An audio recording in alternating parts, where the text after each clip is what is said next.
Tears welled up in little Emily's eyes as the bus pulled away, her face pressed against the cold window. No one sat beside her. Again. The laughter from the back of the bus stung more than the bruises on her arm. She tugged at her sleeve to cover them, not wanting her dad to see. Not again. Emily was only 11, a quiet, artistic girl who had lost her mom to cancer 3 years ago.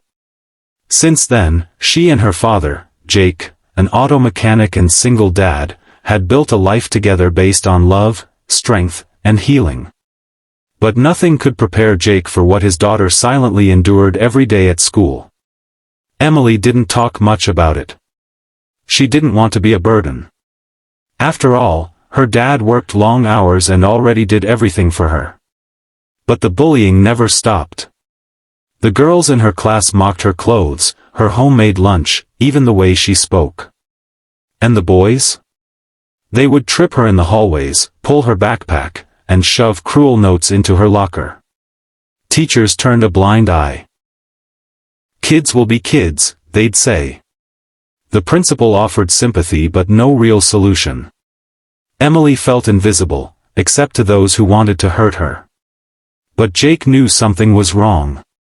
He noticed her fading smile, her reluctance to go to school, and the way she jumped at sudden movements.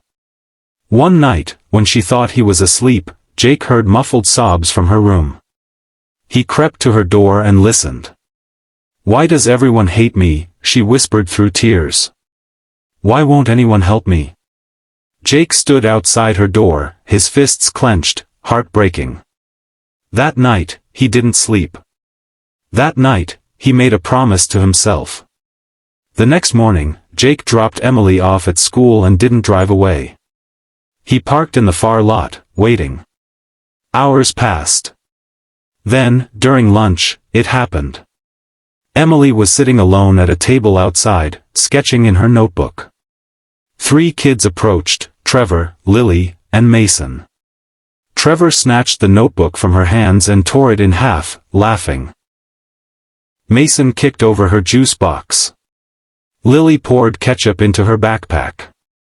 Emily froze, her lip trembling. But before they could do more, a voice roared across the yard. "Hey!" Every head turned. Jake stormed toward the group, eyes blazing, voice echoing across the courtyard. "You think you're tough? Picking on a kid half your size?"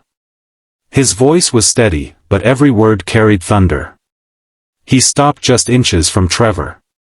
"Touch her again," he growled, "and you're done. Done at school. Done with the law. Done seeing daylight for a long, long time." Teachers rushed out, but not before the damage was done. Jake's words had stopped the bullies in their tracks. The kids backed away, eyes wide with fear. Emily looked up at her father, tears spilling down her cheeks, but for the first time, they were tears of relief. Jake knelt beside her, gently wiping her face. "No one," he whispered, "will ever hurt you again. I promise." The school called a meeting that day. This time, Jake didn't stay quiet. He brought photos of Emily's bruises, copies of ignored emails, and recordings of her late-night cries. He demanded accountability, not just apologies. It sparked a fire. Other parents began to speak up. Turns out Emily wasn't the only one. Stories poured out of other students facing the same cruelty. The school finally took action. The bullies were suspended, mandatory anti-bullying programs were implemented, and teachers received proper training. Emily was never touched again. But that wasn't the real victory. The real change came from Emily herself. Empowered by her father's courage, she began to draw again, this time with purpose. Her art, once filled with sadness, began to show strength, light, and resilience. She started a kindness club at school, a safe space for those who felt unheard. By the end of the year, over 30 students had joined. Jake's act wasn't just about standing up for his daughter. It was about showing an entire community what it meant to care. In a world where too many stay silent, sometimes all it takes is one voice, a father's roar of love, to turn fear into strength.